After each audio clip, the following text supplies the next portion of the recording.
Want to speak real English from your first lesson? Sign up for your free lifetime account at EnglishClass101.com. Hi everybody, my name is Alicia. In this lesson, I'm going to talk about all, every, and each.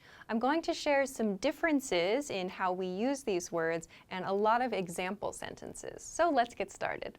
Okay, I want to begin this lesson by talking about all. All is a word we use to mean 100% of something. We can use all with the plural form of a noun. So let's look at some example sentences with all. The first one, all students must purchase the textbook. All students. So here I've used students, the plural form of student. All students must purchase the textbook. This might be on like the class outline for like a course of some kind at a school. All students must purchase the textbook. In other words, 100% of students must purchase the textbook. In this case, students means students in this course or students taking this course. All students in the course must purchase the textbook. Let's look at the next example. All the gorillas escaped the zoo. So this is a strange example sentence, but here you might notice, yes, I've used the plural form, all the gorillas. Yes, again, S form, or rather plural form here. All the gorillas escaped the zoo. So lots of students ask why the here, no the here. We use the, as you'll see in these other example sentences, when we want to refer to something specific to the situation that we know about from like prior to this sentence. So before this sentence, we had some information. So here, of course, it's an example sentence, so we don't have information, but this is something you might see in the news. So as a reporter or someone is sharing information about a story, they give a small detail, like gorillas in this case. And then when we want to talk about those same gorillas later in the conversation, we would use the, all the gorillas. So those gorillas we talked about earlier in the conversation. So that's why you'll see the used sometimes and not used in other times, like here. Like I could say all the students in the class must purchase the textbook. That's okay. We just need to make sure we use the when the person reading or listening understands like which noun you're talking about. So this is an example of how it might be used. So all meaning 100%. 100% of the gorillas in this situation escaped the zoo. Let's move on to the next sentence, which also uses the. We weren't able to recover all of the files. We weren't able to recover all of the files.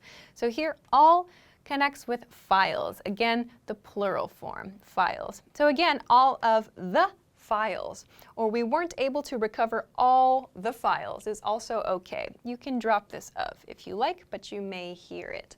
So again, we're using the files. So in this situation, the we here, they're trying to recover, like regain or find something that's lost or damaged. So what are they looking for?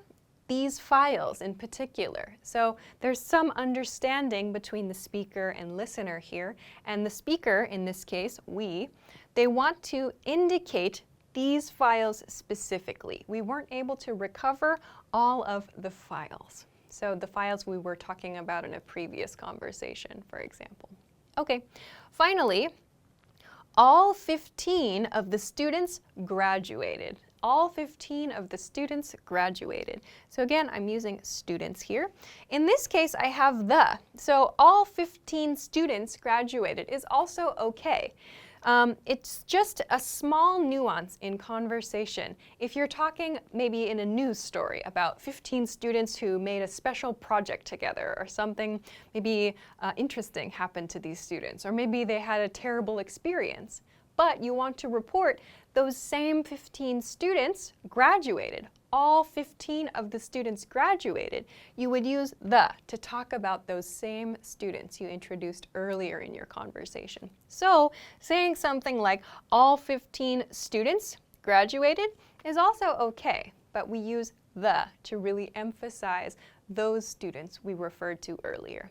So we use all to refer to 100% of something, and we use it with the plural form of a noun, as we've shown here. Okay, so with this in mind, let's continue to every. Every then. Every is used to talk about all parts in a group. So yes, it means all of something, but we want to talk about all in terms of the parts of that thing. So I'll show some examples of this in just a moment. We use every with the singular form of a noun. We used all with the plural form. We're going to use every with the singular form of a noun. Every also has this use. We can use it before a time period to express frequency. So for example, every day, every month, every year, every summer. That expresses frequency. So 100% of days, 100% of summers. You can imagine it has that meaning. We cannot use all in this way. Finally, we can use every with single for emphasis. Every single something, like every single, and we'll see some examples of this. A couple of points I want to mention here. First, let's look at this one. Regarding this time period point, make sure when you're writing that you use a space after every. So when you write every day, for example, I've noticed this is a point for many learners. When you write every day, make sure to write every space day. Why? Because every day is an adjective, so without a space here. Every day. Every day is an adjective, so that means regular or common or something that's typical. So for example, what are your everyday activities? Or this is an everyday task, meaning a regular or common task. So please be careful. Every day and every day have different functions, so please keep this in mind. Okay, with that said, let's take a look at some examples. First one. Every single person in our class failed the test. Every single person in our class failed the test. Here I have single in parentheses, so this is just sort of like an optional emphasis expression. Every single person, here I have the singular. I talked about how we have to use the singular person here. Every single person in our class failed the test. That means we want to emphasize the individual people in the class. So yes, this means 100% of people, but when I really want to emphasize the individuals there as parts of this whole, I use every. And this adds to that emphasis, every single. Okay, let's move on to the next one. Here, every team member has his or her own specialty. So again, I'm using the singular form. Every team member, every team member. So here, we have a team. So we know that it's a group of people, and we want to talk about the individuals in that group as parts of the whole. So every team member has his or her own specialty. I use every to talk about that. I could use single here if I wanted to, every single team member, and that would make it sound even stronger. But we use this to emphasize, again, parts in a whole. Okay, the next example sentence is, we go jogging together every weekend. We go jogging together every weekend. So this every is this time period one, this frequency one that I talked about. We go jogging together every weekend. So every comes before my time period. This means 100% of weekends we go jogging together. We go jogging together every weekend. We could change this to every summer or every Tuesday or every day, for example. But again, make sure to keep a space between every and the following word, especially when you're using day. Okay, finally, I listen to music every single day. So again, I'm using this as a frequency expression. I listen to music every day. I can use single here as well. So I'm emphasizing every day in this case. I really want to make it clear, like I love music, so I listen to it every single day, like without fail. So we can combine this frequency expression, every something, with single to emphasize. Okay, great. So this is an introduction to every. Let's move on now to each. So Each is used, again, similar to every, when we want to talk about the individual units in something. So the slight difference in feeling here is that when we're using every, we're talking about parts in a whole. So like every team member, for example, or every student in the class. There's some whole, like some larger group we can imagine. With each, yes, there maybe is like a larger group, but we really want to focus on individuals. We really want the emphasis to be on the individual unit of something. Second point, we use each when there are only two of something. So I'll show you some examples of when this can be important. But if there are only two of the thing you're talking about, use each to describe that, not every. Okay, finally, we can use this with the plural and the singular forms of nouns, so both are okay. And there are a few different patterns that we can take. Finally, you might see this expression, each and every. Each and every is a set phrase. We cannot use every and each. We don't use that. Please use each and every. We use this before a noun, or again, we could use this before like a day or weekend to emphasize. So this is another emphasizing phrase, each and every. Okay, let's look at some examples of using each. First, each of the computers crashed. Each of the computers crashed. So this could mean two computers and both of them crashed. That could mean it.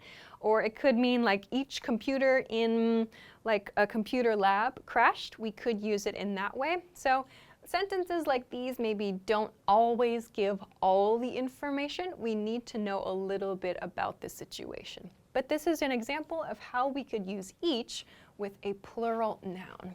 Each of the computers crashed. We cannot say each computers crashed. We could say each computer crashed, but we cannot say each computers crashed. Each of the computers is okay.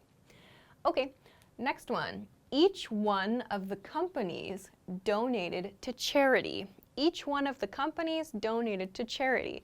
That means in some situation, like an event, for example, and all of the companies that attended the event, so each one of those companies, we want to emphasize the individual companies there. So each one of the companies donated to charity. So again, I'm using the plural form. So I could say each company donated to charity as well. That's okay. All right, let's move on to some more examples with the singular form. So each person helped clean the park. Each person helped clean the park. So maybe it's a volunteer organization and many people come, and you can say each person helped clean the park. So again, emphasizing the individuals there. Finally, marathon participants will each receive a t-shirt. Marathon participants will each receive a t-shirt. So that means if you participate in the marathon, you will receive a t-shirt. And that's true for 100% of marathon participants. So we could use maybe all to talk about this, or maybe even every to talk about these situations. We would just need to make some changes. Like for example, all marathon participants will receive a t-shirt is okay as well. Or what's another good example? Like all of the companies donated to charity. That's okay too. So the difference in those cases is just that each gives more emphasis to an individual. All is more about like a large number of something. So to finish this lesson, I want to look at a few example sentences and point out why they're natural or unnatural. So I hope that this helps you. First, actually, you'll notice these are very similar. First one, this sentence is okay.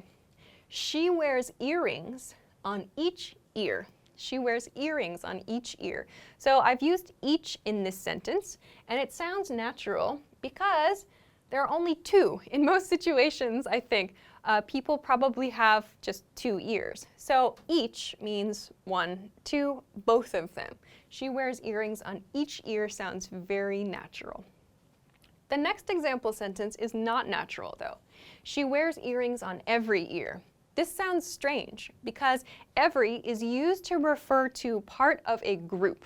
So we use two for each, and we only have 2 ears for most of us. So every refers to something with like more than 2. In this case, it sounds really strange because we don't expect someone to have more than 2 ears. So every sounds bizarre. I don't recommend it. Same thing with the next one. She wears earrings on all ears. So again, all refers to a large number of something. So all ears does not sound natural because we have just 2 ears. So in cases like these, like maybe you're talking about body parts, for example, it's going to sound much more natural to use each when you're talking about something you have only 2 of. However, let's go on to these next 3 sentences, which all sound natural. She wears a ring on every finger. She wears a ring on every finger. This sentence sounds fine because for most people, we have 10 fingers. It's a large number. And so we want to say, in this case, she wears a ring, so 1 ring, on every finger. So we're emphasizing these individual parts of the whole, of all of our fingers, this group that is our fingers. The next one is also natural. She wears rings on all her fingers. You might hear some people drop her. She wears rings on all fingers. So that means we're emphasizing like the total here. So we're not talking so much about the individual fingers, but just all. She wears rings on all her fingers. Finally, she wears a ring on each finger is also okay to use. So she wears a ring on each finger if you really want to emphasize one by one these individual fingers. So this one has the strongest feeling of like individuality, one by one. Every would be next. She wears a ring on every finger. And then when you want to emphasize like a group feeling, she wears rings on all her fingers. So just keep in mind sentences like these are definitely not natural, and I don't recommend you use them because it's going to sound really strange. So try to focus on sentences like these. I hope that this helps you. Okay, but if you have any questions or comments, please feel free to let us know in the comment section of this video. Of course, if you like the lesson, don't forget to give it a thumbs up, subscribe to our channel if you have not already, and check us out at EnglishClass101.com for some other things that can help you with your English studies. Thanks very much for watching this lesson, and I will see you again soon. Bye-bye.